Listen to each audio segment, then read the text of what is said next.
আল্লাহকে ভয় করো আর তোমাদের সন্তানদের মধ্যে তোমরা ইনসাফ করো, সন্তানদের মধ্যে ইনসাফ করো।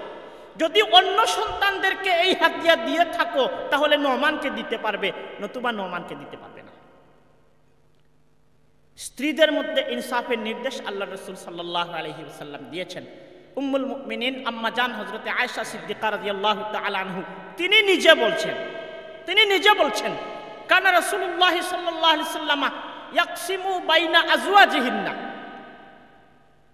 ওয়া ইয়াদিলু। রাসূল করিম সাল্লাল্লাহু আলাইহি ওয়াসাল্লাম তার আজওয়াজে মুতাহহারাত, তার স্ত্রী যারা,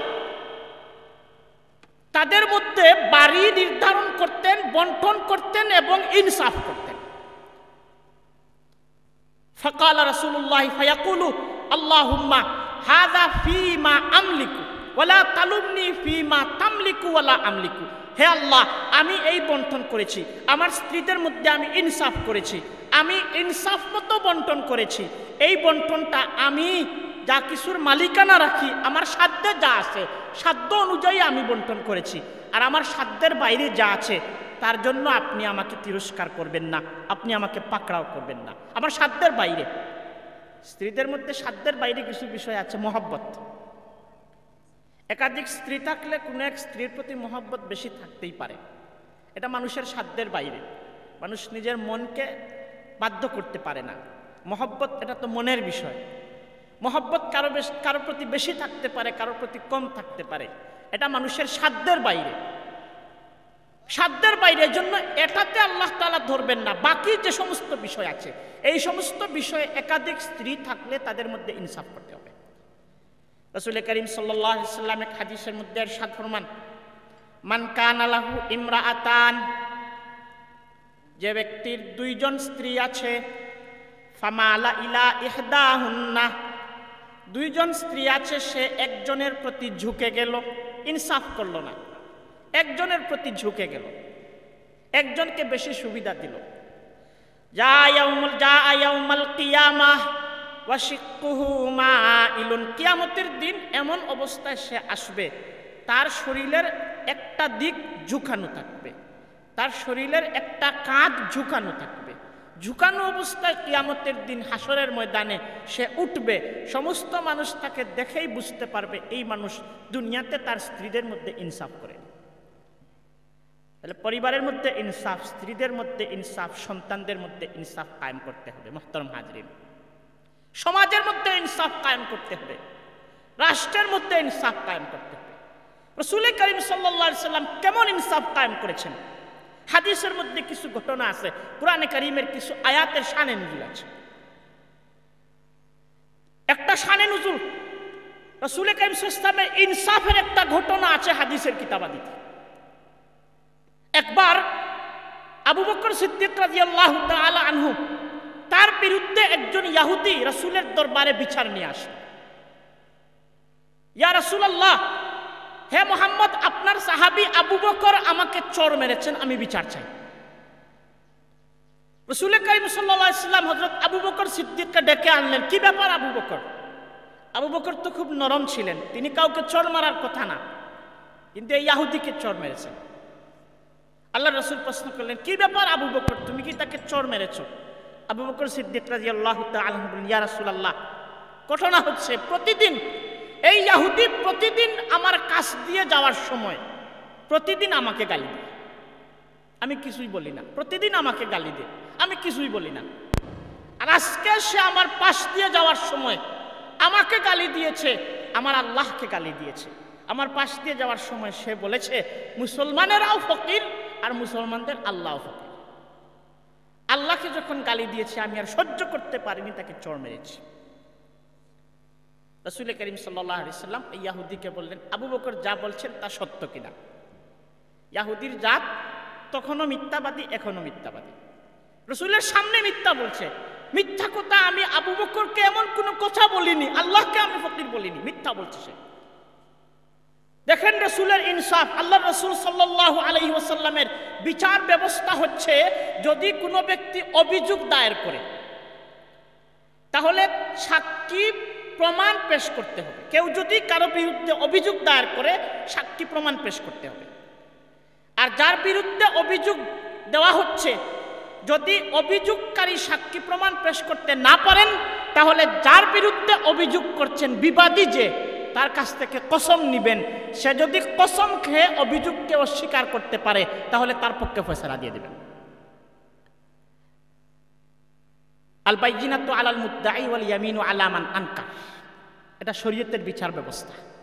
এখন আবু বকর সিদ্দিক তিনি দাবি করছেন ওই ইহুদি আল্লাহকে গালি দিয়েছে, আর ওই ইহুদি অস্বীকার করছে।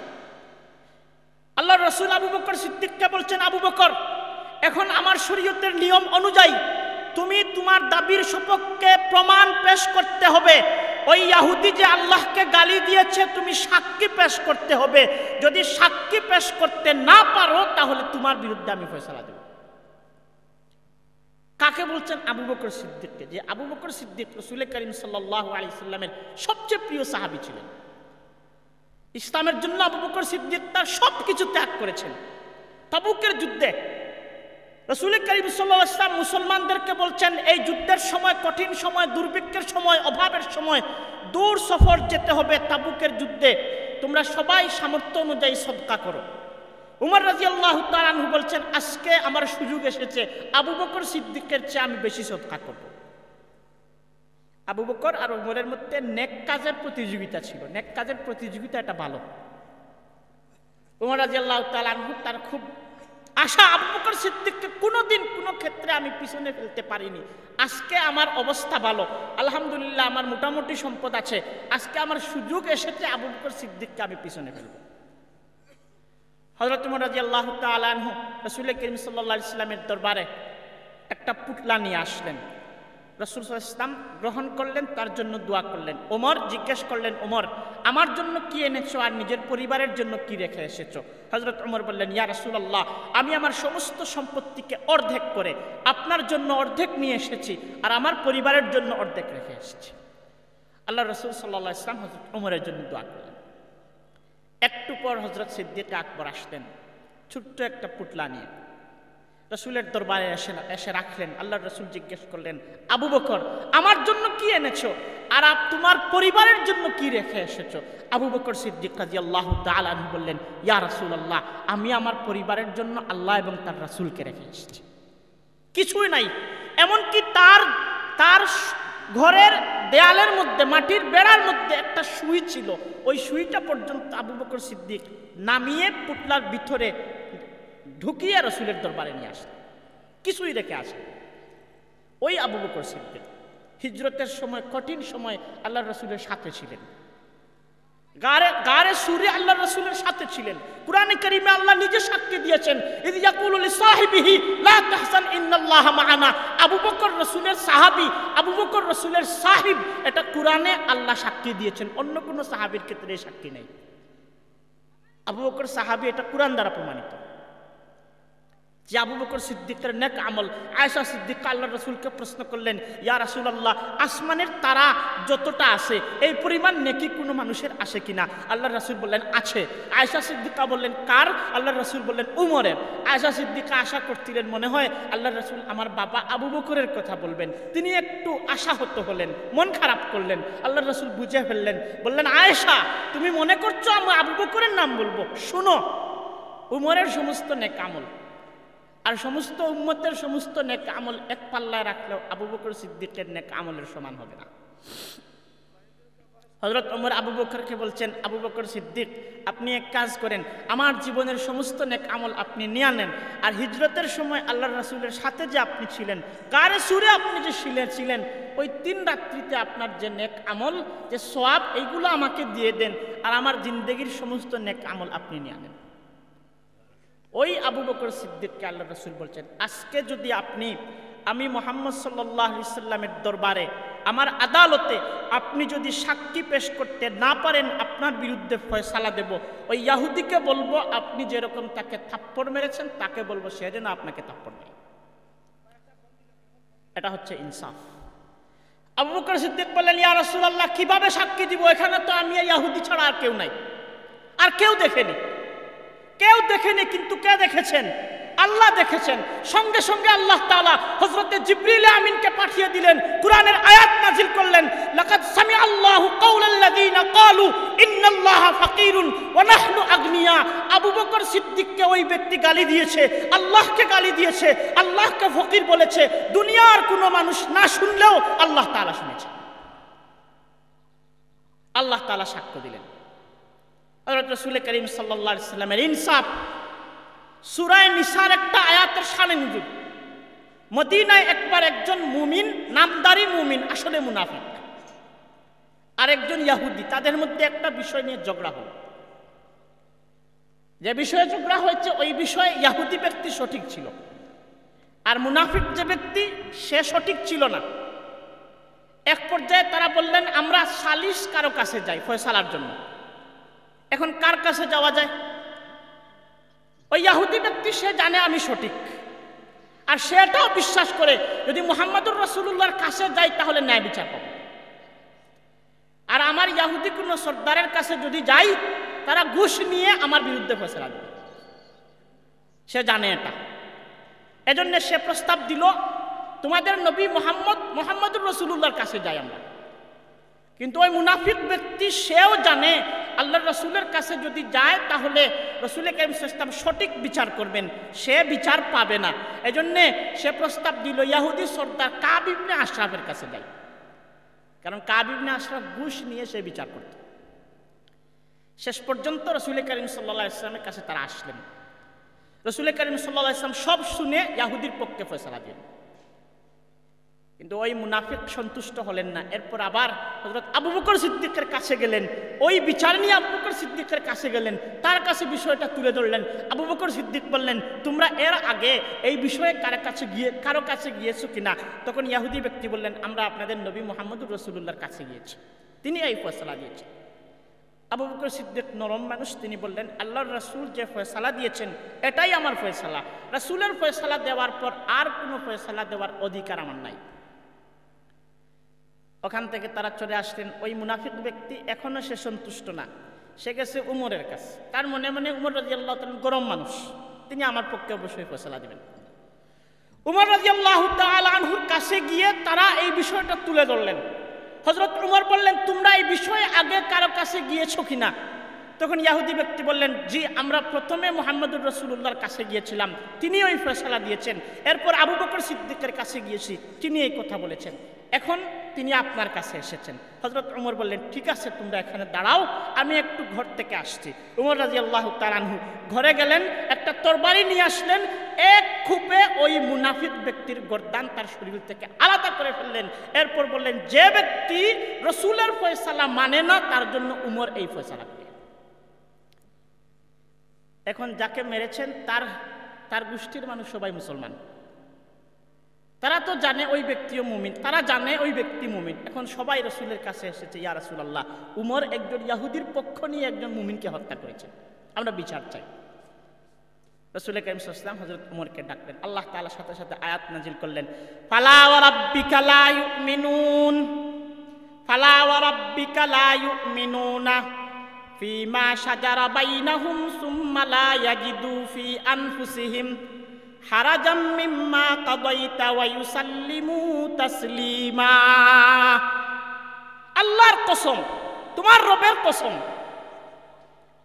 তারা সত্যিকারের মুমিন হতে পারবে না যতক্ষণ পর্যন্ত আপনি তাদের মধ্যে যদি কোনো বিরোধ ঝগড়া হয়, এই ঝগড়ায় আপনি যে ফয়সালা করবেন এই ফয়সালা যদি মানতে না পারে তারা মুমিন হতে পারবে না। তো ওই ব্যক্তি মুমিন না, আল্লাহ তাআলা কোরআনের আয়াত নাযিল করে ঘোষণা করলেন। এই হচ্ছে রাসূলের ন্যায় বিচার। মদিনায় একবার ইমরাতে মাখজুমা, বনু মাখজুম মদিনার একটা সম্ভ্রান্ত গোত্র, ওই গোত্রের একজন মহিলা চুরি করলেন, চুরি প্রমাণিত হলো। আল্লাহর রাসূলের ফয়সালা, কোরআনের ফয়সালা, চুরি করলে হাত কাটতে হবে। রাসূল কারীম সাল্লাল্লাহু আলাইহি ওয়াসাল্লাম ফয়সালা দিলেন ওই ব্যক্তির, ওই মহিলার হাত কাটতে হবে, কিন্তু তার গোত্রের মানুষ সম্ভ্রান্ত, সম্মানিত, অভিজাত, তারা বসে সিদ্ধান্ত নিলেন ওই মহিলার যদি হাত কাটা হয় সারা জীবনের জন্য আমাদের একটা কলঙ্ক হবে, যতদিন বাঁচবে মানুষ হাত দেখলেই বুঝবে সে চুরি করেছে। এখন কি করা যায়? সবাই সিদ্ধান্ত নিলেন আল্লাহর রাসূলের কাছে আমরা যাব, রাসূলকে বলবো, ইয়া রাসূলুল্লাহ, আপনি হাত কাটা ছাড়া আর যে কোনো সিদ্ধান্ত আপনি দেন আমরা মানব, যত টাকা আপনি জরিমানা করেন আমরা আদায় করব। কিন্তু এই কথা রাসূলকে গিয়ে কে বলবেন, কেউ সাহস করতে পারছেন না। রাসূল করিম সাল্লাল্লাহু আলাইহি ওয়াসাল্লামের একজন প্রিয় সাহাবী ছিলেন হযরতে উসামা ইবনে যায়েদ ইবনে হারিসা। তিনি রাসূলের পালক পুত্র ছিলেন। আল্লাহ রাসূল সাল্লাল্লাহু আলাইহি ওয়াসাল্লামের প্রথমে গোলাম ছিলেন। হযরত খাদিজা তাকে রাসূলের জন্য হাদিয়া করেছিলেন। রাসূল করিম সাল্লাল্লাহু আলাইহি ওয়াসাল্লাম তাকে আজাদ করে নিজের পালক পুত্র বানিয়েছিলেন। এই যায়েদের ছেলে উসামাকে আল্লাহ রাসূল খুব মহব্বত করতেন। বনু মাখজুম গোত্রের মানুষ হযরত উসামাকে ধরল, আপনি আমাদের পক্ষে রাসূলের কাছে একটা সুপারিশ করেন। হযরত উসামা রাদিয়াল্লাহু তাআলা আনহু রাসূলের কাছে গেলেন, ইয়া রাসূলুল্লাহ, আমাকে তারা এই সুপারিশের জন্য ধরেছে, ওই মহিলার আর যে কোনো শাস্তি আপনি দেবেন তারা মেনে নেবে, যত টাকা আপনি জরিমানা করবেন তারা আদায় করবে, কিন্তু হাত কাটাটা আপনি মাফ করে দেবেন। রাসূল করিম সাল্লাল্লাহু আলাইহি ওয়াসাল্লাম খুব বেশি রাগান্বিত হলেন হযরত উসামার প্রতি।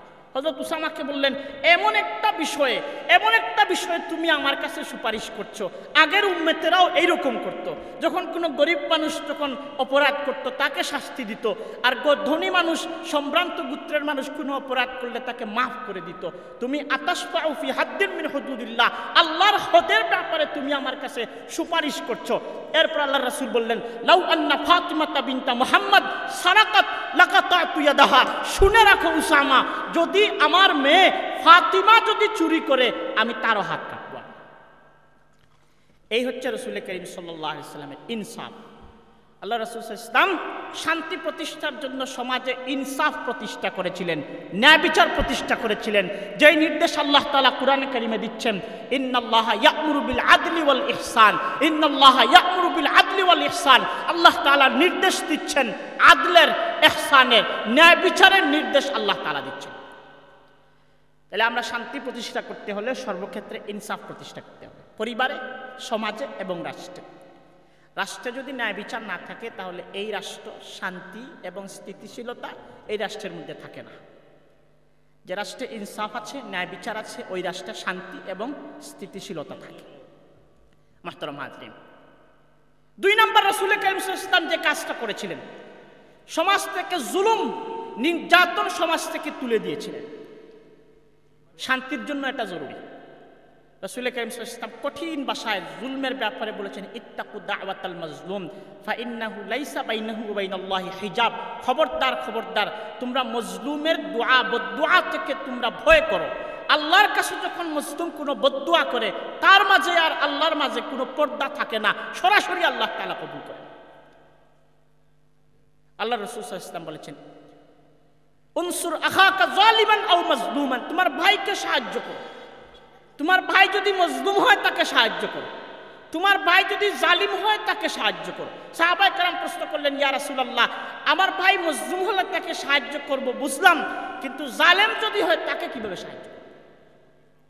রাসূল করিম সাল্লাল্লাহু আলাইহি ওয়াসাল্লাম বলছেন, তামনাউহু মিন জুলমিহি, তোমার ভাইকে তার জুলুম থেকে বিরত রাখবে, জুলুম থেকে বিরত রাখবে। যদি জুলুম থেকে বিরত রাখতে পারো এটাই তার প্রতি তোমার সাহায্য। মুহতারাম হাজরিন, কোরআনে কারীমের অনেক আয়াতে আল্লাহ তাআলা জুলুম সম্পর্কে আলোচনা করেছেন এবং জালিমের পরিণতি সম্পর্কে আল্লাহ তাআলা আলোচনা করেছেন। কিয়ামতের দিন জালিমের যে কঠিন পরিস্থিতি হবে, কঠিন আযাব হবে, এই সম্পর্কে আলোচনা করেছেন। রাসূল করিম সাল্লাল্লাহু আলাইহি সাল্লাম অনেক হাদিসে এই সম্পর্কে আলোচনা করেছেন। এজন্য শান্তি প্রতিষ্ঠার জন্য সমাজ থেকে জুলুম দূর করতে হবে। সমাজের কোনো পর্যায়ে জুলুম থাকবে না, পরিবারেও জুলুম থাকবে না, সমাজেও জুলুম থাকবে না, রাষ্ট্রেও জুলুম থাকবে না, তখন সমাজে শান্তি প্রতিষ্ঠিত হবে। শান্তি প্রতিষ্ঠার জন্য আল্লাহর রাসূল 3 নম্বর যে কাজ করেছেন সেটা হচ্ছে বৈষম্য দূর করা। আরবে শ্রেণী বৈষম্য ছিল, জাতপাতের বৈষম্য ছিল, ধনী গরিবের বৈষম্য ছিল, সাধারণ মানুষ আর উচ্চ বর্গের মানুষ, 2 শ্রেণীর মানুষ ছিল। সব অধিকার উচ্চ বর্গের মানুষদের জন্য ছিল, সাধারণ মানুষ অধিকার থেকে বঞ্চিত ছিল। নারী পুরুষের মধ্যে বৈষম্য ছিল, পুরুষেরা সম্পত্তির একমাত্র অধিকারী ছিল, নারীরা সম্পত্তির কোনো ভাগ পেত না।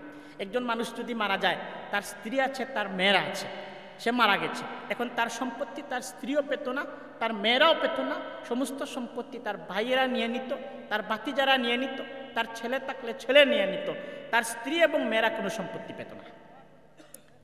এমন একটা অবস্থা ছিল, কোনো বৈষম্য, সর্বক্ষেত্রে বৈষম্য ছিল। রাসূল করিম সাল্লাল্লাহু আলাইহি সাল্লাম এই বৈষম্য দূর করেছেন, ধনী গরিবের বৈষম্য দূর করেছেন, এবং সমাজের মধ্যে জাতপাতের যে বৈষম্য ছিল এই সব বৈষম্যটা আল্লাহ রসুল সাল্লাল্লাহু আলাইহি সাল্লাম দূর করেছেন। আল্লাহ রসুল ঘোষণা করেছেন, লা ফাজলা লি আরাবিয়্যিন আলা আজামিয়্যিন ওয়ালা আজামিয়্যিন আলা আরাবিয়্যিন ওয়ালা লি আবয়াদা আলা আসওয়াদা ওয়ালা লি আসওয়াদা আলা আবয়াদা।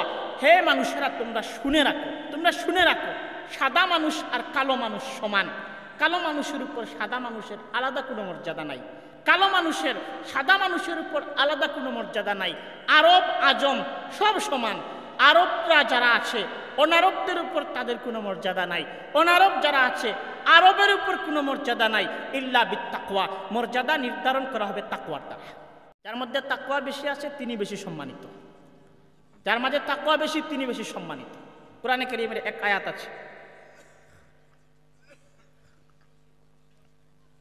ইয়া আইয়ুহান নাসু ইন্না খালাকনাকুম মিন যাকারিন ওয়া উনসা ওয়া জাআলনাকুম শুউবান ওয়া কাবাইলা লিতাআরাফু ইন্না আকরামাকুম ইনদাল্লাহি আতকাকুম। আল্লাহ তাআলা বলছেন, হে মানুষেরা, আমি তোমাদেরকে এক পুরুষ এবং এক মহিলা থেকে সৃষ্টি করেছি, এরপর তোমাদের বিভিন্ন গোত্রে বিভক্ত করেছি, বিভিন্ন গোষ্ঠীতে বিভক্ত করেছি। কেন? এগুলা মর্যাদার জন্য না, লিতাআরাফু, পরিচয়ের জন্য।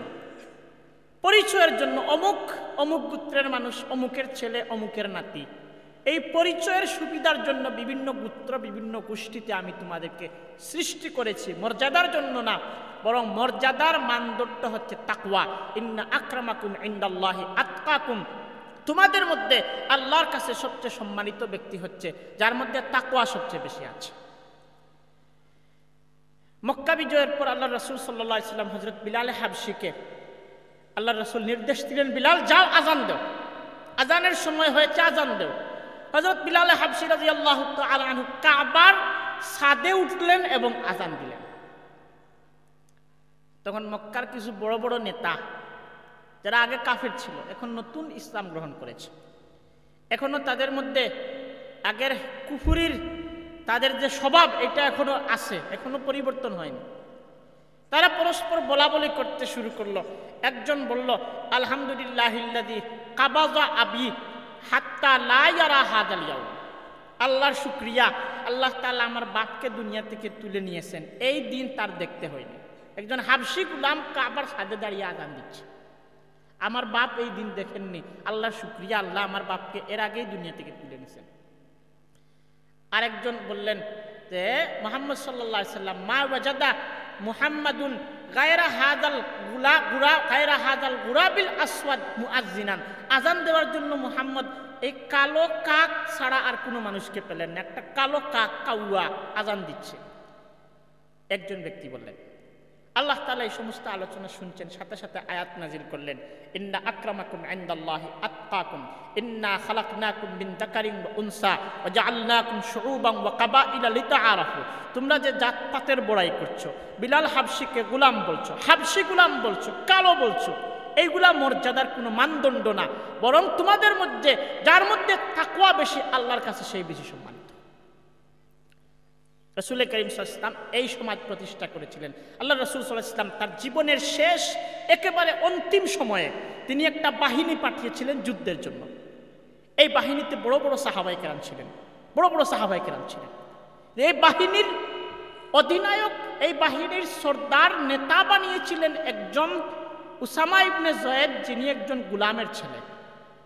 তার বাবা জয়েদ গোলাম ছিলেন, রাসূল তাকে আজাদ করেছিলেন। তার ছেলে হযরত উসামা, তাকে আল্লাহ রাসূল সাল্লাল্লাহু আলাইহি ওয়াসাল্লাম তাকে এই যুদ্ধ বাহিনীর প্রধান সেনাপতি বানিয়েছিলেন। এই সমাজ প্রতিষ্ঠা করেছেন আল্লাহ রাসূল, বৈষম্য দূর করেছেন, সামাজিক বৈষম্য দূর করেছেন, অর্থনৈতিক বৈষম্য দূর করেছেন। আজকে আমাদের সমাজে অর্থনৈতিকভাবে বৈষম্য খুব বেশি, যারা ধনী তারা বেশি ধনী, যারা গরিব তারা বেশি গরিব। আজকে সমাজের পুঁজিবাদ, আমাদের সমাজের পুঁজিবাদ আমাদেরকে এই সমস্যার সৃষ্টি করেছে। যারা ধনী আরও বেশি ধনী হয়, যারা গরিব আরও বেশি গরিব হয়। গরিব যারা ধনীদের কাছে সবসময় তাদের মুখাপেক্ষী থাকে, তাদের মুখাপেক্ষী থাকে সবসময়। কিন্তু রাসূল কারীম সাল্লাল্লাহু আলাইহি ওয়াসাল্লাম শরীয়তের মাধ্যমে এই বৈষম্য দূর করেছেন।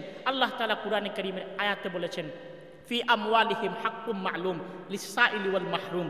শরীয়তের মূলনীতি হচ্ছে মানুষদের সম্পদের মালিক, আসল মালিক সে না, আসল মালিক হচ্ছেন আল্লাহ তাআলা।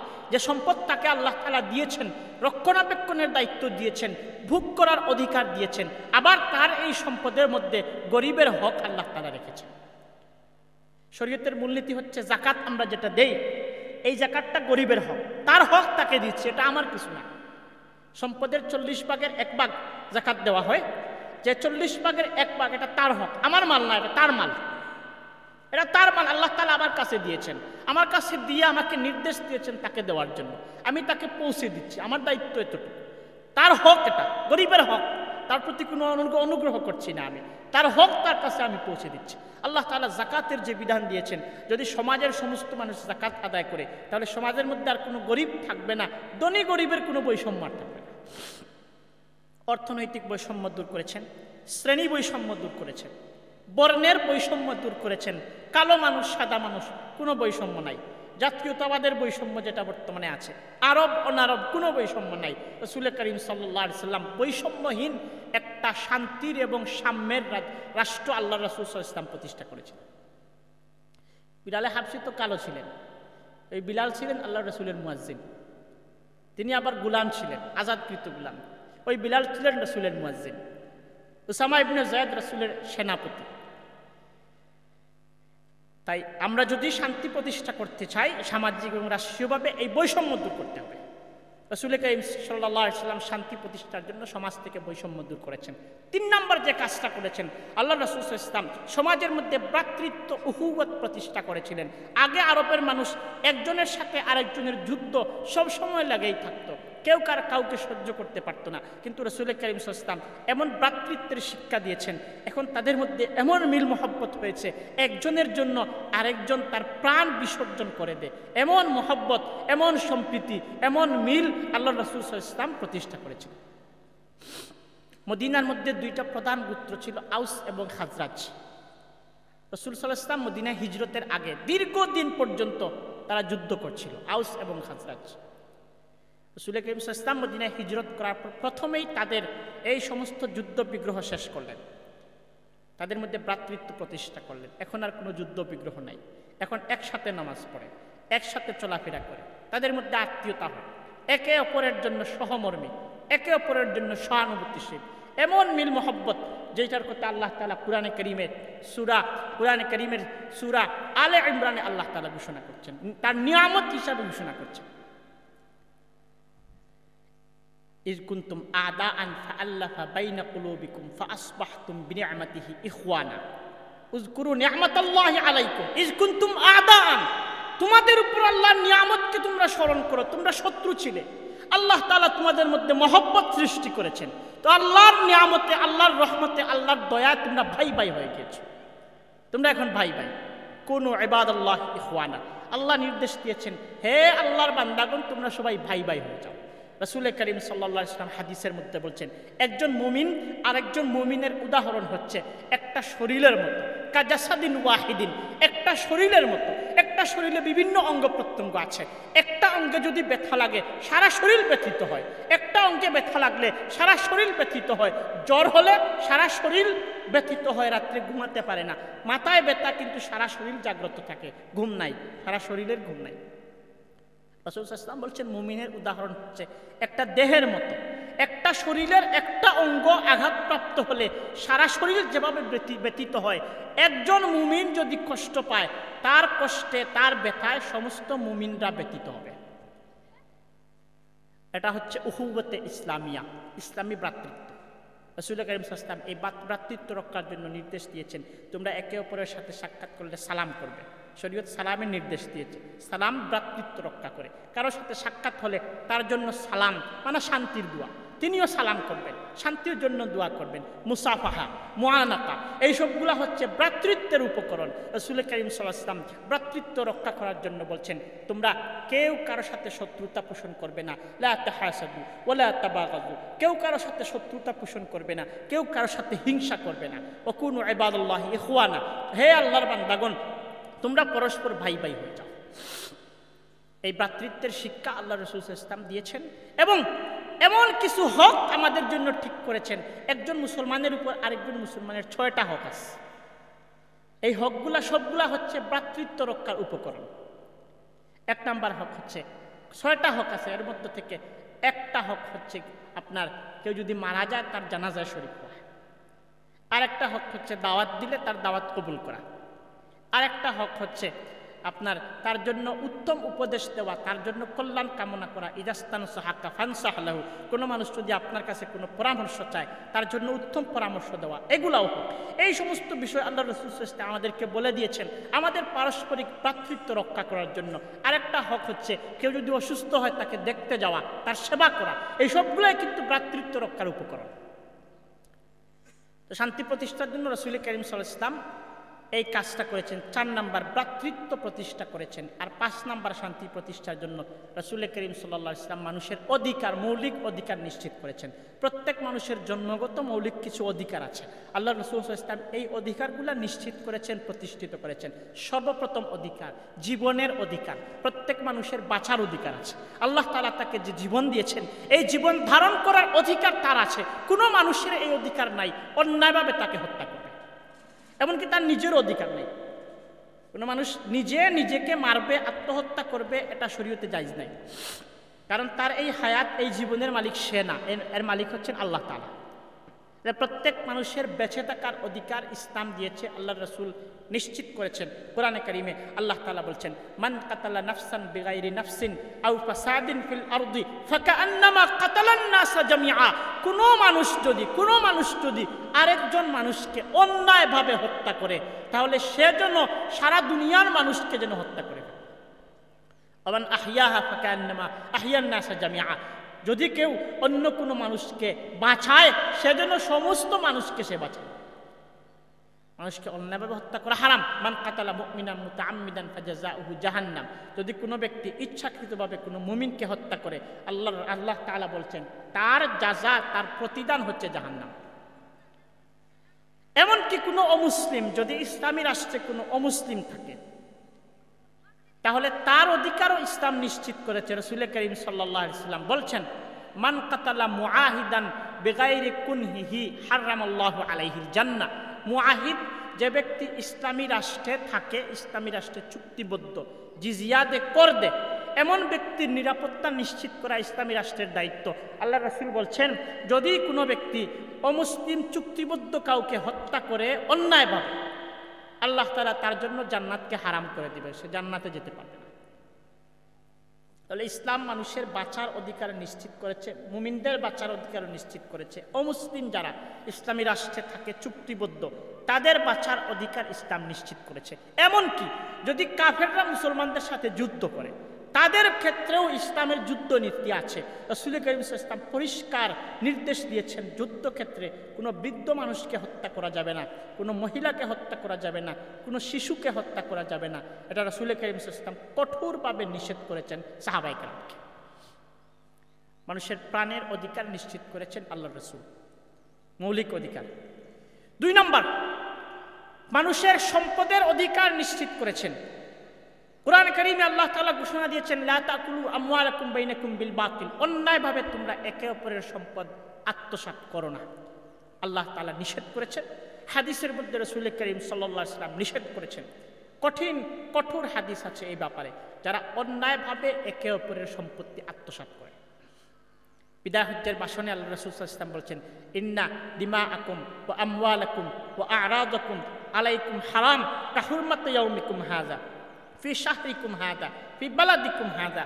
আজকের এই দিন, বিদায় হজ্জের ভাষণের দিন, আরাফার দিন, 9 জিলহজ, আল্লাহর রাসূল আরাফার ময়দানে ভাষণ দিচ্ছেন, হে মানুষেরা তোমরা শুনে রাখো, আজকের দিনটা যেরকম সম্মানিত, আজকের মাস যেরকম সম্মানিত, এই শহর মক্কা যেরকম সম্মানিত, এই রকম তোমাদের একের কাছে অপরের মাল, তার ইজ্জত, তার সম্মান, তার সম্পদ, তার রক্ত, তার জীবনের নিরাপত্তা তোমাদের কাছে সংরক্ষিত এবং সম্মানিত। এই মাসের সম্মান যেরকম লঙ্ঘন করতে পারবে না, এই শহরের ইজ্জত যেরকম নষ্ট করতে পারবে না, ঠিক তেমনিভাবে একজন আরেকজনের সম্মান নষ্ট করতে পারবে না, সম্পদ নষ্ট করতে পারবে না, একজন আরেকজনের প্রাণ নষ্ট করতে পারবে না।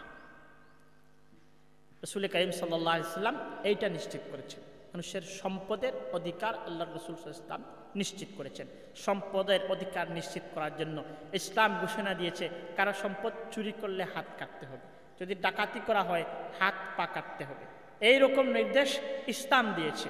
মানুষের সম্পত্তির অধিকার এবং নিরাপত্তা নিশ্চিত করার জন্য ইসলাম কুরআন এই নির্দেশ দিয়েছে। এলে রাসূল কারীম সাল্লাল্লাহু আলাইহি ওয়াসাল্লাম সম্পত্তির অধিকার নিশ্চিত করেছেন। আরেকটা মৌলিক অধিকার হচ্ছে মানুষের ইজ্জত। ইজ্জত এটাও মানুষের মৌলিক অধিকার। ইসলাম হারাম করেছে কোনো মানুষের ইজ্জত নষ্ট করা যাবে না। এমনকি যদি কেউ কারো বিরুদ্ধে জিনার তুহমত তুলে, ইসলাম বলছে প্রমাণ করতে হবে, যদি প্রমাণ করতে না পারেন তাহলে তার সম্মান নষ্ট করার জন্য তার বিরুদ্ধে হদ্দে কযফ ৮০টা বেত্রাঘাত তার উপর আসবে, তাকে শাস্তি দেওয়া হবে আর একজন মুসলমানের সম্মান নষ্ট করার জন্য। মুসলমানের সম্মান ইসলাম নিশ্চিত করেছে, মুসলমানের সম্পদের অধিকার ইসলাম নিশ্চিত করেছে, মুসলমানদের জানের নিরাপত্তা ইসলাম নিশ্চিত করেছে। যদি ইসলামের এই নির্দেশনা আমরা মানতে পারি, মানুষের সম্পদ, মানুষের জান মাল ইজ্জত এইগুলা যদি আমরা নিরাপত্তা নিশ্চিত করতে পারি, অধিকার নিশ্চিত করতে পারি, তাহলে সমাজে শান্তি প্রতিষ্ঠিত হবে ইনশাআল্লাহ। মুহতারাম হাজিরিন, আজকের সমাজে সব কিছু আছে কিন্তু শান্তি নেই। আজকের সমাজে শিক্ষা দীক্ষা আছে, মানুষের টাকা পয়সা আছে, কোনো অসুবিধা নাই। আজকের সমাজে প্রযুক্তি আছে, সব কিছুর সুবিধা আছে। আজ থেকে 50 বছর আগে রাস্তাঘাট ছিল না, এখন রাস্তাঘাট আছে। আজ থেকে 50 বছর আগে বিদ্যুৎ ছিল না, এখন বিদ্যুৎ আছে। আজ থেকে 50 বছর আগে মানুষ মাটির ঘরে থাকত, এখন বিল্ডিংয়ে থাকে। হাতের মুঠোয় সব কিছু, মোবাইলের মধ্যে দুনিয়া, সব কিছু আছে। সব কিছু আছে কিন্তু শান্তি নেই। টাকা পয়সা আছে কিন্তু শান্তি নেই। শান্তি প্রতিষ্ঠা করতে হলে রাসূল করিম সাল্লাল্লাহু আলাইহি ওয়াসাল্লামের এই শিক্ষাগুলো আমাদের মধ্যে বাস্তবায়ন করতে হবে। রাসূল করিম সাল্লাল্লাহু আলাইহি ওয়াসাল্লাম যে সমাজ প্রতিষ্ঠা করেছেন, এই সমাজ প্রতিষ্ঠা করতে হবে। রাসূল করিম সাল্লাল্লাহু আলাইহি ওয়াসাল্লাম ইনসাফ কায়েম করেছেন, সমাজের প্রত্যেকটা ক্ষেত্রে ইনসাফ এবং ন্যায় বিচার নিশ্চিত করতে হবে। পরিবারের মধ্যেও ইনসাফ, সমাজের মধ্যেও ইনসাফ, রাষ্ট্রের মধ্যেও ইনসাফ, সর্বক্ষেত্রে ইনসাফ প্রতিষ্ঠা করতে হবে। সমাজ থেকে জুলুম দূর করতে হবে। 3 নাম্বার, সমাজ থেকে বৈষম্য দূর করতে হবে। সব মানুষ সমান, মানুষের মধ্যে কোনো বৈষম্য নাই, ভেদাভেদ নাই, এই বৈষম্য প্রতিষ্ঠা করতে হবে। 4 নাম্বার, রাসূল কারীম সাল্লাল্লাহু আলাইহি ওয়াসাল্লাম যেটা করেছেন, ভ্রাতৃত্ব, পরস্পর ভ্রাতৃত্ব, সহানুভূতি, সহমর্মিতা, এইটা নিশ্চিত করতে হবে। আর 5 নাম্বার, রাসূল কারীম সাল্লাল্লাহু আলাইহি ওয়াসাল্লাম যেটা করেছেন, অধিকার নিশ্চিত করতে হবে। প্রত্যেক মানুষের মৌলিক অধিকার যেটা, এটা নিশ্চিত করতে হবে। আমরা প্রত্যেকেই নিজের অধিকার সম্পর্কে সচেতন, কিন্তু আরেক ভাইয়ের যে অধিকার আমার উপর আছে এই ব্যাপারে আমি সচেতন না। প্রত্যেক মানুষ তার অধিকার চায়, কিন্তু তার উপর যে কর্তব্য আছে এই সম্পর্কে সে গাফিল। আমরা আওয়াজ শুনি মাতা পিতার অধিকার, আলেমরা ওয়াজ করেন মাতা পিতার অধিকার, মাতা পিতার হক, এই সম্পর্কে ওয়াজ বেশি হয়। কিন্তু সন্তানেরও তো হক আছে, মাতা পিতার যেমন হক আছে সন্তানেরও হক আছে। প্রত্যেক মানুষ একজন আরেকজনের প্রতি দায়িত্বশীল, একজনের উপর আরেকজনের হক আছে। সন্তানের উপর মাতা পিতার হক আছে, মাতা পিতার উপর সন্তানের হক আছে, স্বামীর উপর স্ত্রীর হক আছে, স্ত্রীর উপরে স্বামীর হক আছে, ছোট ভাইয়ের কাছে বড় ভাইয়ের হক আছে, বড় ভাইয়ের কাছে ছোট ভাইয়ের হক আছে। সমাজের মুরব্বী যারা তাদের কাছে ছোটদের হক আছে, ছোট যারা তাদের কাছে মুরব্বীদের হক আছে। প্রত্যেক মানুষ, রাষ্ট্রের কাছে জনগণের হক আছে, জনগণের কাছে রাষ্ট্রেরও হক আছে। যদি প্রত্যেক মানুষ নিজের হক, নিজের দায়িত্ব কর্তব্য আদায় করে, আরেকজনের হক যদি আদায় করে, তাহলে সমাজে শান্তি প্রতিষ্ঠিত হয়ে যাবে। দেখেন পরিবারের মধ্যে যে অশান্তি হয়, কেন হয় দেখবেন, পরিবারের কোনো একজন মানুষ আরেকজনের হক নষ্ট করছে, এজন্যই অশান্তি হচ্ছে। স্বামী স্ত্রীর মধ্যে কলহ, কেন? খুঁজলে দেখবেন হয়তো স্বামী স্ত্রীর হক নষ্ট করছে, অথবা স্ত্রী স্বামীর হক নষ্ট করছে। বাপ ছেলের মধ্যে দূরত্ব এবং দ্বন্দ্ব, খোঁজ নিয়ে দেখবেন হয়তো বাপ ছেলের হক নষ্ট করেছে, অথবা ছেলে বাপের হক নষ্ট করেছে। হযরত ওমর রাদিয়াল্লাহু তাআলা আনহুর কাছে একজন ব্যক্তি গিয়ে বিচার দিলেন, আমিরুল মুমিনিন, আমার ছেলে আমার কথা শুনে না। বিচার দিলেন হযরত ওমরের কাছে। ওমর রাদিয়াল্লাহু তাআলা আনহু তাকে জিজ্ঞেস করলেন, তুমি তোমার ছেলের কি নাম রেখেছো, তার নাম কি? ওই ব্যক্তি বললেন, তার নাম হচ্ছে জুল। জুল একটা মূর্তির নাম ছিল, জুল। হযরত ওমর বললেন, তুমি তো প্রথমেই তার হক নষ্ট করেছো, এখন সে তোমার হক কিভাবে আদায় করবে? সন্তানের যে সমস্ত হক আছে এর মধ্য থেকে একটা হক হচ্ছে পিতামাতা তার জন্য একটা সুন্দর নাম নির্বাচন করবেন, এটাও সন্তানের একটা হক। উমর বললেন, তুমি প্রথমেই তার হক নষ্ট করেছ, এখন তো সে তোমার হক নষ্ট করবে, সে তোমার কথাই শুনবে না। সন্তানের অন্যতম একটা হক হচ্ছে তার জন্য একজন দিনদার মা নির্বাচন করা। আমরা তো গোড়াতেই আমরা ভুল করি, শুরুতেই ভুল করি। যখন আমরা বিয়ে করি তখন দিনদার স্ত্রী আমরা খুঁজি না। সন্তানের হক এটা, তার একজন দিনদার মা থাকবে। দিনদার মা বিয়ে করবেন সন্তানের জন্য, সন্তানের প্রথম হক। এরপর সন্তানের জন্য সুন্দর নাম রাখবেন, আকিকা যদি সামর্থ্য থাকে আকিকা করবেন, এগুলা তার হক। এরপর সন্তানকে দ্বীনি শিক্ষা দেবেন, এটা তার হক। সন্তানকে দ্বীনি শিক্ষা দেওয়া তার হক। যদি দ্বীনি শিক্ষা না দেন তার হক নষ্ট করেছেন, কিয়ামতের দিন আল্লাহর কাছে জবাব দিতে হবে। হাদিসের মধ্যে আছে, রাসূল করিম সাল্লাল্লাহু আলাইহি ওয়াসাল্লাম হাদিসের মধ্যে বলছেন, আলা কুল্লুকুম রাঈন ওয়া কুল্লুকুম মাসউলুন আন রাইয়াতিহি, তোমরা প্রত্যেকেই দায়িত্বশীল এবং কিয়ামতের দিন তোমাদের দায়িত্ব সম্পর্কে প্রশ্ন করা হবে। এরপর রাসূল হাদিসের শেষ অংশে বলছেন, ফাররাজুলু রাঈন ফি আহলিহি ওয়া হুয়া মাসউলুন আন রাইয়াতিহি, প্রত্যেক ব্যক্তি তার পরিবার সম্পর্কে দায়িত্বশীল, পরিবারের প্রত্যেক সদস্যের দায়িত্বশীল সে। কিয়ামতের দিন আল্লাহর কাছে এই দায়িত্ব সম্পর্কে সে জবাব দিতে হবে। পরিবারের প্রধান যারা আছেন, প্রথম দায়িত্ব হচ্ছে কু আনফুসাকুম ওয়া আহলিকুম নারা, নিজেকে জাহান্নাম থেকে বাঁচানো, নিজের পরিবার পরিজনের প্রত্যেক সদস্যকে জাহান্নামের আগুন থেকে বাঁচানোর চেষ্টা করা, এই শিক্ষা দেওয়া, এই তরবিয়ত দেওয়া, এই প্রশিক্ষণ দেওয়া, যাতে প্রত্যেক সদস্য জাহান্নামের আগুন থেকে বাঁচতে পারে। মাহতারাম হাজিরিন, এই বিষয় যেগুলা রাসূল করিম সাল্লাল্লাহু আলাইহি ওয়াসাল্লাম আমাদের জন্য যে শান্তির সমাজ প্রতিষ্ঠা করেছিলেন, আল্লাহর রাসূল আমাদের জন্য রহমত ছিলেন। ওমা আরসালনাকা ইল্লা রাহমাতাল লিল আলামিন লাকাদ জাআকুম রাসূলুম মিন আনফুসিকুম আজিজুন আলাইহি মা আনিতুম হারিসুন আলাইকুম বিল মুমিনিনা রাউফুর রহিম। রহমত ছিলেন, শান্তি প্রতিষ্ঠা করেছিলেন, যে মাধ্যমে শান্তি প্রতিষ্ঠা করেছিলেন, যে বিষয়গুলো তিনি প্রতিষ্ঠিত করেছিলেন, শিক্ষা দিয়েছিলেন, এই বিষয়গুলো যদি আমরা সমাজে প্রতিষ্ঠা করতে পারি, ইনসাফ কায়েম করতে পারি, জুলুম দূর করতে পারি, বৈষম্য যদি দূর করতে পারি, আমরা যদি ভ্রাতৃত্ব প্রতিষ্ঠা করতে পারি, আমরা যদি মানুষের মৌলিক অধিকার নিশ্চিত করতে পারি, ইনশাআল্লাহ সমাজের মধ্যে শান্তি প্রতিষ্ঠিত হবে, একটা শান্তির সমাজ প্রতিষ্ঠিত হবে, অশান্তি দূর হবে, মানুষের মধ্যে ভেদাভেদ ঝগড়া ফাসাদ দূর হবে। আল্লাহ তাআলা যেন আমাদের সবাইকে একটা শান্তির সমাজ প্রতিষ্ঠা করার তৌফিক দেন, রাসূল করিম সাল্লাল্লাহু আলাইহি ওয়াসাল্লামের এই সুন্নতকে যেন অনুসরণ করার তৌফিক দান করেন। আমিন। ওয়া আখিরু দাওয়ানা আনিল হামদুলিল্লাহি রাব্বিল আলামিন।